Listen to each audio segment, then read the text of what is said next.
Now to the Xbox murders case. Today, the defense took center stage in the resentencing trial of Troy Victorino and Jerron Hunter. Yeah, both men were convicted of killing 6 people at a Deltona home in 2004.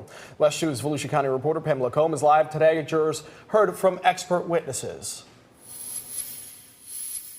Yeah, and today they shared details about Hunter's upbringing and how he grew up poor. Today, his defense attorney, Gary Wood, asking the jury to consider his background and character when recommending his sentence. There was a break in this case. On Thursday, Jerron Hunter's upbringing took center stage in the resentencing trial for the so-called Xbox murders. Defense attorney Gary Wood opened with this.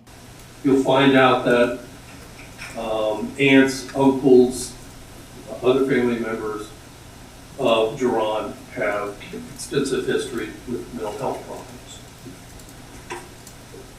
This is the environment that Jerron grew up in. Wood went on to say Hunter grew up in poverty, a childhood marked by struggle. A licensed psychologist who met with Hunter and his family several times offered more insight.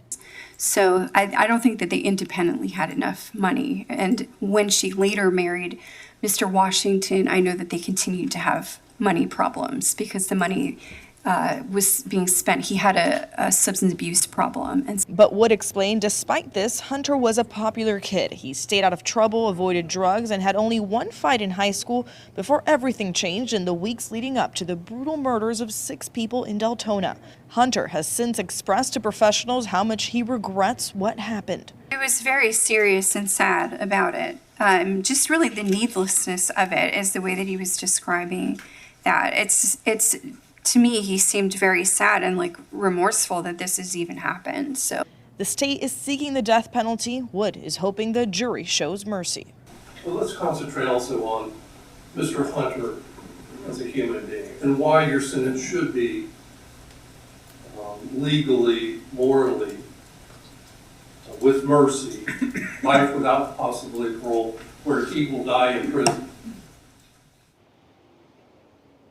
And today's focus was Jerron Hunter, but tomorrow, Troy Victorino's attorneys are expected to give opening statements today in court. Victorino's attorneys did ask for a separate trial, but the judge denied that motion. Covering Volusia County live in DeLand, Pamela Combe, WASH 2 News.